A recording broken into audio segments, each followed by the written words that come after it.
Goals. And Rodri weighs in with yet another significant goal. Defending trophies. Rodri will reach for the gleaming trophy. Mejor jugador del torneo. Everything about him in this tournament was just spot on. Recognize your work as individuals, but everything I do is to win as a team. That's what Rodri brings to any team. Barca signed him out of nowhere after he spent the entire summer twerking for Madrid. Rodri, and where he's going next. Barcelona, the destination, as we are seeing that he has chosen them over Real Madrid. From the outside, it might seem like Barca's midfield was the last place they needed signings, but the arrival of Rodri changes everything for Barcelona. Whenever you have the opportunity to sign the best player in a certain position, you take it. And for the past few seasons, Rodri has been the best holding midfielder in the world.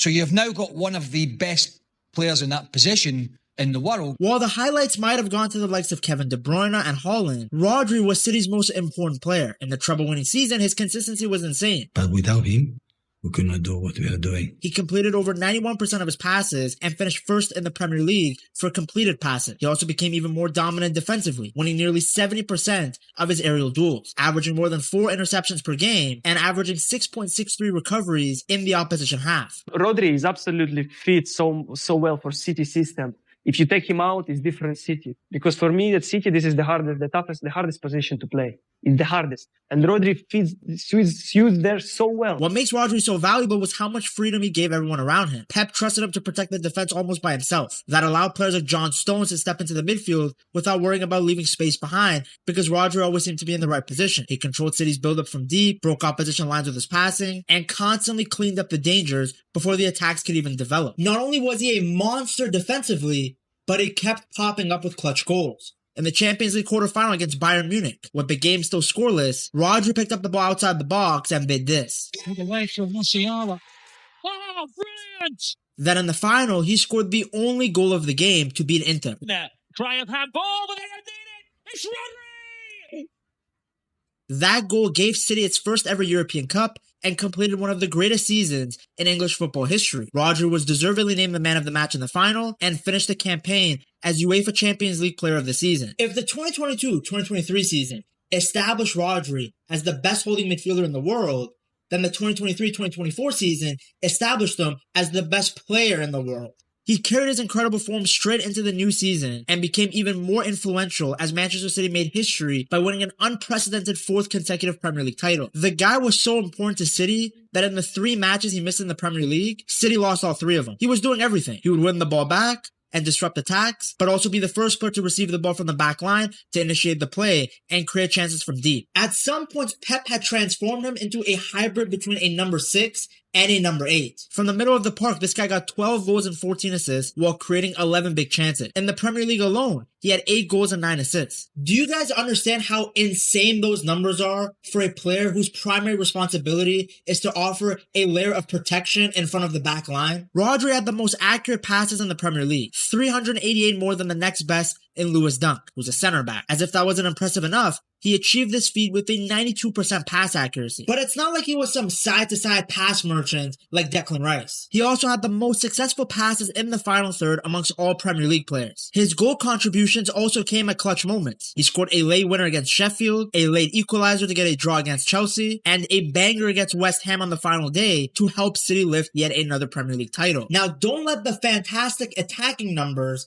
take away from all the dirty work he does on the defensive end. He recovered possession 235 times. Only Bruno Guimaraes had more, and that's because he played more minutes. But you don't even need stats to see Rodri's defensive impact. The guy wins headers, puts in a crunching tackle. He's better defensively than all of Barca's midfielders. His dominance didn't stop at the club level. At the 2024 Euros, he anchored Spain's midfield right behind Olmo and Fabian Ruiz as Spain lifted the European Championship. He protected the back line, and his passing kept Spain moving forward. That's why he was named the player of the tournament. When you see all of these accomplishments, you realize how insane Madrid fans were for thinking that Rodri scammed the Ballon d'Or. We know how important international tournaments are during a Ballon d'Or season, and Rodri balled out for club and country. The guy got 25 goal contributions as a center defensive mid while winning the Premier League and a major international tournament. Like, come on. Now, when Rodri got injured, a lot of people thought he could never return to his 2024 form. But as we saw at the World Cup, this guy is still the very best in his position. He was a big reason why Spain had the best defense in the tournament. He finished the tournament with 26 tackles, the highest total of any player, constantly stopping counterattack. His defensive work covered every area of the pitch. One minute he was making a last-ditch challenge just outside his own penalty area, and the next minute he was pressing high up the pitch to win possession back within seconds. Spain were fully in control of every game, and it was because of Rodri. Across Spain's 8 matches, he completed an astonishing 790 passes, breaking his own World Cup record from 2022 and completely surpassing Xavi's previous tournament record from Spain's famous 2010 win. He completed around 92% of his passes while averaging close to 100 successful passes every single game. He led the entire World Cup in completed passes into the final third, completing 204 of them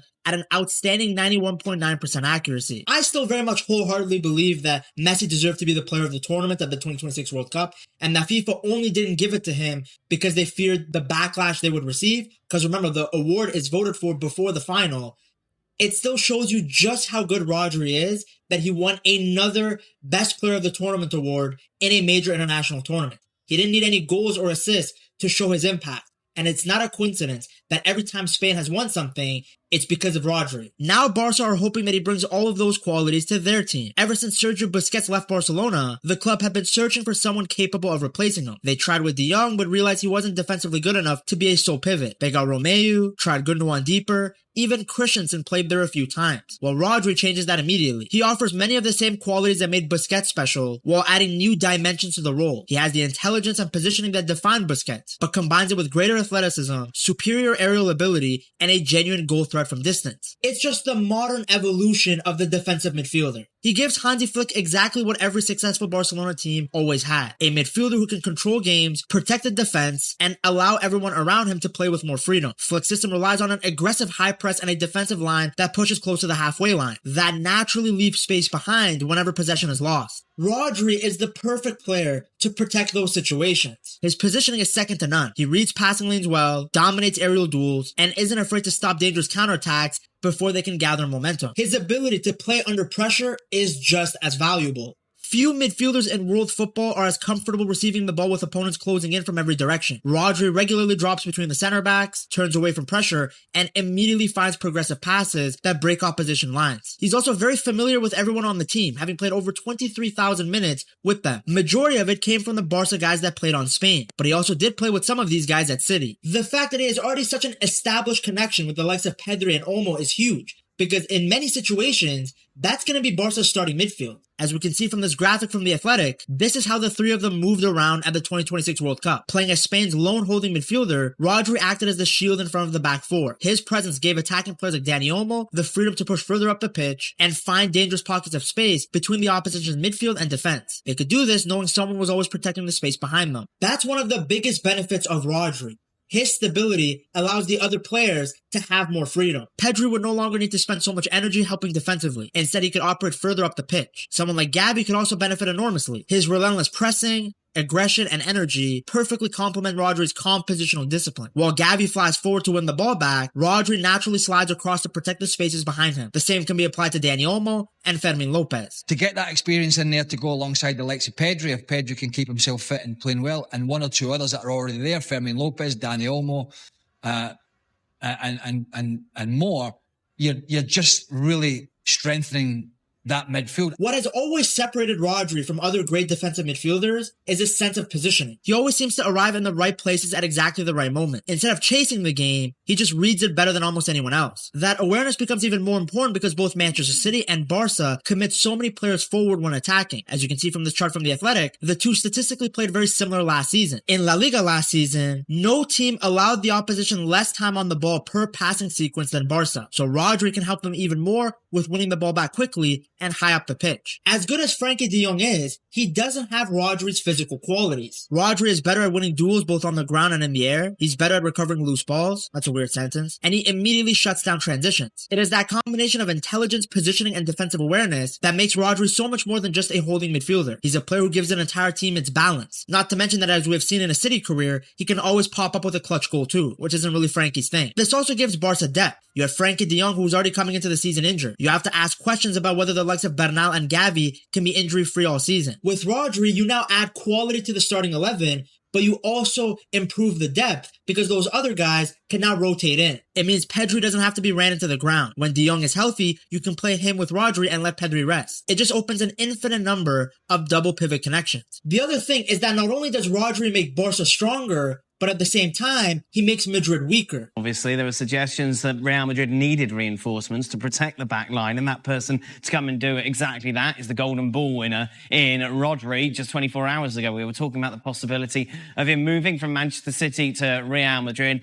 That seems to have taken a dramatic change over the last few hours, Alex. Suggestions are that it's not Real Madrid he'll be heading to, but Barcelona. Yeah, there's two factors. I think it's Rodri being convinced by Barcelona's proposal and not being convinced that Real Madrid were really serious or committed to signing him. Rodri was exactly the type of player they needed because guys like Bellingham, Valverde, and Tchouaméni give the team lots of energy and athleticism, but they can't do what Kroos and Modric were doing. What Madrid have lacked is a midfielder who can slow the game down, control possession, dictate the tempo, and patiently unlock teams sitting in deep defensive blocks. Rodri is that player. Had he joined Real Madrid, he would have filled the biggest hole in their squad almost overnight. Instead, by choosing Barca, Rodri completely changes the balance of power in Spain. Contrary to what some people think, we don't just only glaze players on this channel.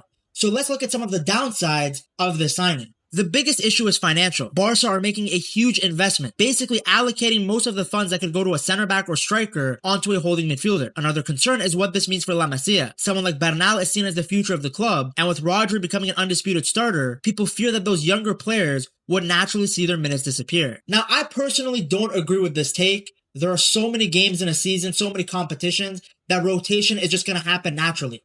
Plus, there's no one better for Bernal to learn from than Rodri. Finally, there are tactical and physical concerns. Rodri spent years thriving under Pep Guardiola in one of the most structured possession systems football has ever seen. Flick's Barca, though, play with far more intensity. The team presses aggressively, attacks vertically, and often asks midfielders to cover huge amounts of space during transition. That's a demanding role for any player. Rodri has already accumulated an enormous number of minutes for both Manchester City and Spain over the last several seasons, and he's also had to deal with recent physical issues, including back surgery. He has had some injury concerns, particularly the long-term injury he recently got over, which is not easy. Asking him to anchor Flick's high-intensity system every week at 30 years old naturally raises questions about whether he can maintain the same level over an entire season without increasing the risk of fatigue or injury. Now, the good thing for Rodri is that Flick is a genius.